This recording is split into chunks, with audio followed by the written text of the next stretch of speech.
सबसे पहले तो एक्टर भी है, दूसरी आईपीएस की ड्यूटर भी है, और उसके साथ भी ये हरकतें इतनी गंदी हरकतें, समझ में नहीं आया क्या किया जाए, क्या करोगे इतना पैसा कमा के। तो पॉसिबिलिटी दिखाई जा रही है कि पप्पा भी धरे जाएंगे भाई साहब यहाँ पर बेटी के साथ में, क्योंकि कनेक्शन जो है वो स्मगलिंग के लग गए यहाँ पर। तो यहाँ पर जो directorate of revenue of intelligence अगर आप लोग यहाँ पर बोलेंगे, ये स्मगलिंग को रोकने वाली एक बेहतरीन ऑर्गेनाइजेशन है। सबसे इंपॉर्टेंट एक तो मिनिस्ट्री आप लोग और दूसरा डिपार्टमेंट। नॉर्मली क्या होता है ना, नेक्स्ट लेवल का क्रिएटिव आदमी है, उनको ना मतलब नासा में भेज देना चाहिए, उनको तो सारे साइंटिस्ट को उनके इकट्ठे करके तो नासा को वो और ऊपर लेकर जाएंगे। हो गई कहानी, अब पप्पा भी गए हैं। तो यहाँ पर रिवेन्यू फ्रॉड अगर कोई होता है तो उसकी इन्वेस्टिगेशन करती है। रीजन क्या है? क्योंकि भाई टैक्स नहीं मिल रहा है, और सरकार को टैक्स नहीं मिलता है, सरकार कावरी बावरी हो जाती है फिर कि भाई साहब टैक्स ही नहीं दे रहे भाई साहब है। जीएसटी गोलगप्पे वालों पर भी जीएसटी तेरी की भाई साहब बिल्कुल ही हद कर दी है। सबसे पहले तो एक्टर भी है, दूसरी आईपीएस की ड्यूटर भी है, और उसके साथ भी ये हरकतें इतनी गंदी हरकतें, समझ में नहीं आया क्या किया जाए, क्या करोगे इतना पैसा कमा के। क्या करोगे तुम कश्मीर जाके, मैं ना हूं जो वहां है। क्या करोगे इतना पैसा कमा के जब मिलेंगे जेल में तुम जहां है।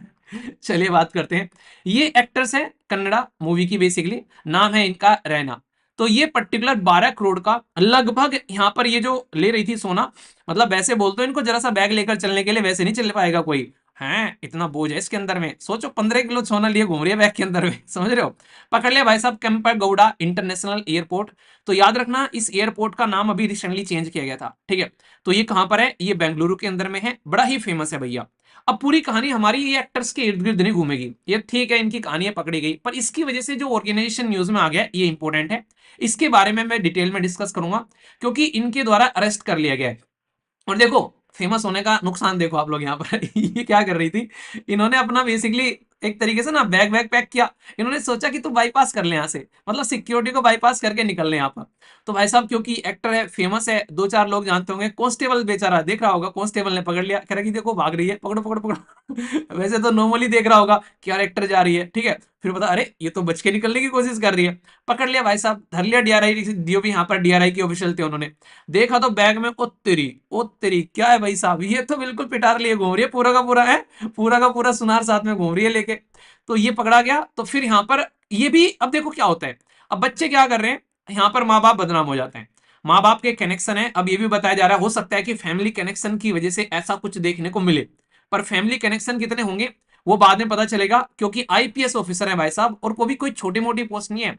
Director general of police Karnataka state police housing corporation. तो एक अच्छी खासी पोजीशन आप लोगों को देखने को मिलेगी। तो पॉसिबिलिटी दिखाई जा रही है कि पप्पा भी धरे जाएंगे भाई साहब यहाँ पर बेटी के साथ में, क्योंकि कनेक्शन जो है वो स्मगलिंग के लग गए यहाँ पर। तो लीगल एक्शन लिया जाएगा। तो 14 करोड़ के रुपए के चक्कर में अब भाई साहब 14 साल की जेल हो सकती है। तो 14 दिन की कस्टडी में तो भेज दिया गया है 18 मार्च तक। देखो अब ये सोना था, इससे पहले कुछ और भी सोना था क्या, जो जो निकल कर आएगा वो सब पता चलेगा जब पुलिस की रिमांड पे इंसान चढ़ेगा। तो या फिर यहां पर बचकर निकल जाएगी तो वो बात की बात होगी। पर ये कैसे काम करता है इस ऑर्गेनाइजेशन के बारे में आप लोग समझो, ये इंटरेस्टिंग चीज है आप लोगों के लिए। हमारे देश के अंदर में कई सारी अलग अलग ऑर्गेनाइजेशन है। जैसे आप लोगों से बात करूं सीबीआई के बारे में, सीवीसी के बारे में, लोकपाल के बारे में, वो करप्शन के मुद्दे को रोकने का काम करते हैं कि भाई सोसाइटी में करप्ट ना हो लोग, ठीक है।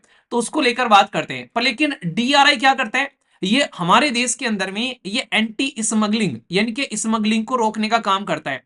स्मगलिंग क्या होती है भाई, जो काम आप लोग नॉर्मल तरीके से मार्केट में जाते हो, सोना खरीदते हो, अपना टैक्स पे करते हो, तो भाई साहब अपना एंजॉय करते हो, पहनते हो, भाई साहब बप्पी लहरी बन के घूमते हो, कोई दिक्कत नहीं है हमें, जितना सोना तुमको अपने सर पे लादना है लाद लो, पर खरीद के ला दो, टैक्स पे करो सरकार को। जब तुम टैक्स बचाकर अपने आप में कुछ ऐसी हरकतें करते हो तो ये स्मगलिंग कहलाती है। और इसको रोकने के लिए हमारी सरकार ने एजेंसी बना रखी है। क्यों भाई, सरकार को और कोई काम नहीं है क्या, मतलब इसके पीछे पड़ गई क्या, इसको रोकेंगे क्यों? क्योंकि सरकार का रिवेन्यू है भाई साहब टैक्स, और टैक्स ही अगर तुम पे नहीं करोगे तो कहां से सरकार चलेगी आगे, काम कैसे करेगी सरकार, आप लोगों के लिए स्कीम कैसे बनाएगी, सड़कें कैसे बनाएगी आप लोगों के लिए, ये सारी चीजें सरकार पैसा लेकर करती है। तो ये आप लोग समझ सकते हैं। तो इसलिए सरकार ये एजेंसी बना के रखती है ताकि पैसा अगर लूटे तो हम ही लूटे। पॉलिटिशियन ये चाहता है कि पैसा लूटे तो हम ही लूटे, नॉर्मल इंसान कोई ना लूटे, क्योंकि ये बस हमारा हक है। तो यहां पर उसी के चलते मुद्दा आप लोग को देखने को मिलेगा। तो यहां पर जो directorate of revenue of intelligence अगर आप लोग यहां पर बोलेंगे, ये स्मगलिंग को रोकने वाली एक बेहतरीन ऑर्गेनाइजेशन है। सबसे इंपॉर्टेंट एक तो मिनिस्ट्री आप लोग और दूसरा डिपार्टमेंट।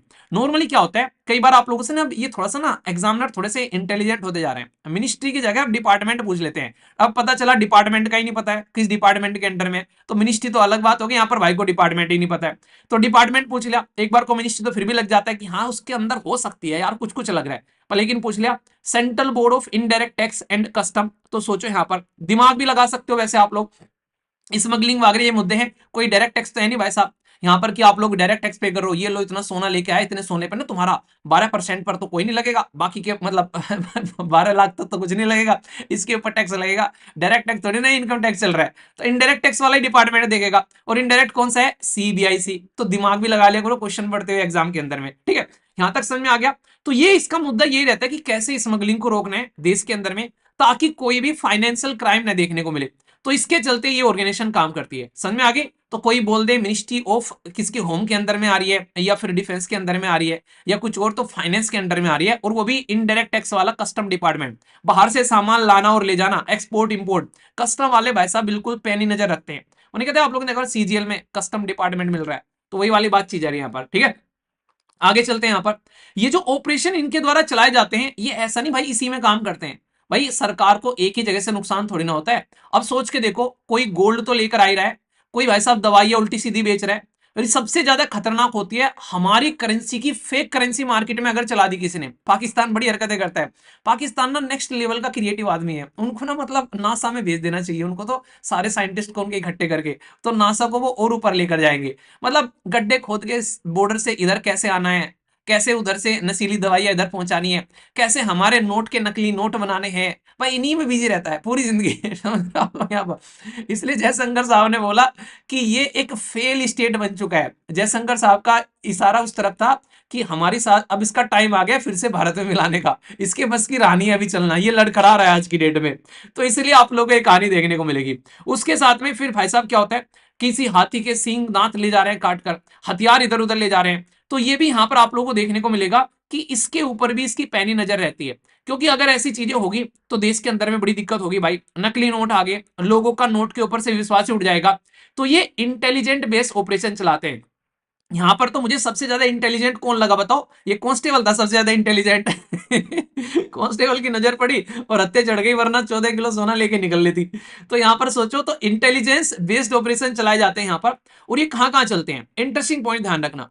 हमारे देश से बाहर जाने के बाद में अगर आप लोग को देश के अंदर में एंट्री करनी है, तो कहां कहां से आप लोग कर सकते हो। नॉर्मली बाउंड्री से बाहर चले गए भाई, या तो आप लोग हवाई जहाज से आओगे, या आप लोग पानी के जहाज से आओगे, या फिर बांग्लादेश और पाकिस्तान से आप लोग बाउंड्री और तार काट के या फिर नीचे को सुरंग बना के आओगे।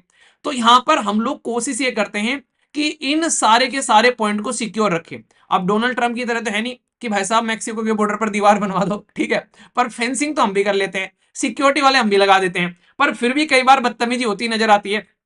मेरे पापा विधायक हैं, मेरे चचा जो है सांसद हैं, यहां पर यह था कि मेरे पापा आईपीएस ऑफिसर हैं, मुझे टच मत कर दियो भाई साहब, कर दिया टच, हो गई कहानी, अब पापा भी गए हैं। तो यहां पर रिवेन्यू फ्रॉड अगर कोई होता है तो उसकी इन्वेस्टिगेशन करती है। रीजन क्या है, क्योंकि भाई टैक्स नहीं मिल रहा है, और सरकार को टैक्स नहीं मिलता है, सरकार कावरी बावरी हो जाती है फिर कि भाई साहब टैक्स ही नहीं दे रहे भाई साहब है। जीएसटी गोलगप्पे वालों पर भी जीएसटी तेरी की भाई साहब बिल्कुल ही हद कर दी है। तो यहाँ पर किस तरीके से ये होता है कि टैक्स नहीं दे रहे हैं, या मिस डिक्लेरेशन है कि भाई साहब गोल्ड लेकर आ रहे हैं यहाँ पर 15 किलो और बता रहे हैं 15 ग्राम, तो भाई साहब चेक करो क्या है, टैक्स चाहिए वहां पर पूरा। तो कस्टम फ्रॉड नहीं होना चाहिए। तो इस तरीके का जो भी होता है इंपोर्ट और एक्सपोर्ट मनी लॉन्ड्रिंग होती है, देखो यहीं तक ये सीमित नहीं है, थोड़ा सा अगर सीरियसली इसको बोला जाए, इसकी वजह से देश के अंदर में टेररिज्म तक भी फैलाए जा सकते हैं, टूरिज्म नहीं टेररिज्म, ठीक है, इतनी बुरी कंडीशन आप लोगों को देखने को मिलती है। तो इसलिए इस तरीके की चीजों को रोकना बहुत ज्यादा जरूरी है। तो इस ऑर्गेनाइजेशन की इंपॉर्टेंस आप लोग समझ सकते हैं, ये बहुत ही ज्यादा स्पेशल ऑपरेशन तक चलाती है। इवन इंटरपोल जो इंटरनेशनल पुलिस है यहां पर भी, और डब्ल्यूसीओ कस्टम, इन सबके साथ में मिलकर भी आप लोग को ये इंटरनेशनल लेवल पर काम करती हुई नजर आती है। मतलब क्या हो गया, मतलब ये हो गया कि आज की डेट में ये भारत के तो कस्टम को साथ में काम करती है, ये वर्ल्ड के लेवल पर भी आप लोग का जो वर्ल्ड कस्टम ऑर्गेनाइजेशन है इसके साथ ही मिलकर काम करती है। तो इससे आप लोग अंदाजा लगा सकते हैं, ठीक है। तो आप लोग सोचिए यहां पर कि किस तरीके से यहां पर ये इंपॉर्टेंट बॉडी आप लोगों के लिए हो जाती है, ठीक है। तो ये इंपॉर्टेंट है, थोड़ा सा याद रखिए। अच्छा, इसका ही देखना हेडक्वार्टर कहां पर है, डेटा का एनालिसिस करती है, सर्विलेंस करती है। अब आप लोगों को ये देखना है कि ये काम करने के लिए कोई ना कोई तो इसको दिया गया होगा ना, कि किस पर्टिकुलर कानून से ये अपनी पावर लेती है। तो यहां पर कस्टम एक्ट है हमारे देश के अंदर में 1962 का, ठीक है, जब चाइना के साथ में लड़ाई हुई थी, हमको लगा अब इसको बनाना पड़ेगा तो यहाँ पर ये इसके लिए यहाँ पर पावर इससे निकल कर आती है। तो कुछ भी ऐसी स्मगलिंग होती है, ऐसा कोई ऑर्गेनाइज जो क्राइम होता है उसको रोकने का काम करती है यहाँ पर। ठीक है, आप लोगों को जाना है इसके अंदर में? जी हाँ जाना है, ऐसे नहीं ऐसे ही चले जाओगे। ठीक है, तो आप लोग यहाँ पर जाने के लिए कहाँ कहाँ से चल सकते हो? कस्टम, इनडायरेक्ट जो टैक्स इन्फोर्समेंट डायरेक्टरेट, तो कई जगह से आप लोग को देखने को मिलेंगे इसके अंदर में, इनके साथ मिलकर भी काम करती है। और अगर जाना है तो जैसे सीजीएल वगैरह के थ्रू पेपर होते हैं। ठीक है, और जब यूपीएससी आप लोग क्लियर करते हो तो आप लोग इनके मुखिया बन जाते हो डायरेक्टली जाकर। ठीक है, तो यूपीएससी देखो, यूपीएससी एक ऐसा पेपर है देश के अंदर में जो सबके मुखिया आप लोग को बना देता है। ठीक है, ये एक ऐसा, जैसे किसी भी डिपार्टमेंट का नाम ले लो, जहां पर मुखिया बैठेगा आप लोग को यूपीएससी वाला जाकर बैठेगा बंदा। तो ये सबसे हाईएस्ट पोस्ट आप लोगों को देता है। वो अलग बात है कि आप लोग आईएएस के बारे में जानते हो, एक बच्चा कह रहा है सर आईएएस के बारे में बात करते हो, आप आईपीएस के बारे में बात नहीं करते हो। यार अब तो उसमें टोटल कितनी पोस्ट है बताइए जरा, अब सबके बारे में बात करो क्या? एक नॉर्मल कहते हैं, घरों में कहते हैं कि किसका छोरा है, कि उसका छोरा है, ये थोड़ा ना कहेंगे यार ये तो पापा के बारे में बात कर रहा है, मम्मी के बारे में बात नहीं कर रहा है, ये नहीं कह रहा कि उसका भाई भी है, ऐसे थोड़े ना होता है। तो सबका एक इकट्ठा हो जाता है फिर। ठीक है, तो भारत में इकोनॉमिक सिक्योरिटी को बढ़ाना, और इकोनॉमिक सिक्योरिटी के साथ में नेशनल सिक्योरिटी जुड़ी होती है भाई। अगर इलीगल हथियार आ गए कल को देश के अंदर में, काउंटरफिट गुड यानी कि नकली सामान आ गए, चाइना का सामान घुस गया देश के अंदर में, नकली दवाइयां आ गई, लोग खा खाकर मर रहे हैं, तो सोचो कैसे देश आगे बढ़ेगा। इन्हीं में टिके रहेंगे बस हम तो, मतलब इन्हीं के पीछे लगे रहो भाई साहब, कैसे इसको जुगाड़ ठीक करना है। तो ये बहुत ही इंपॉर्टेंट मुद्दा है, हल्के में मत लीजिए उसको। तो इसलिए समझ लेना, कल को चलकर पूछे डीआरआई क्या है, तो भाई बता देना डीआरआई है डराने वाली ऑर्गेनाइजेशन, की गलती मत करना। ठीक है, वरना भूत बनकर तुम्हारे सर पे नाचेंगे हम लोग यहाँ पर। तो देखो, पप्पा जाते हैं, बेटी जाती है, जो भी जाते हैं बताएंगे जरूर हम आपको, पर ऑर्गेनाइजेशन इंपॉर्टेंट है, ये आप लोग याद रखना। ठीक है।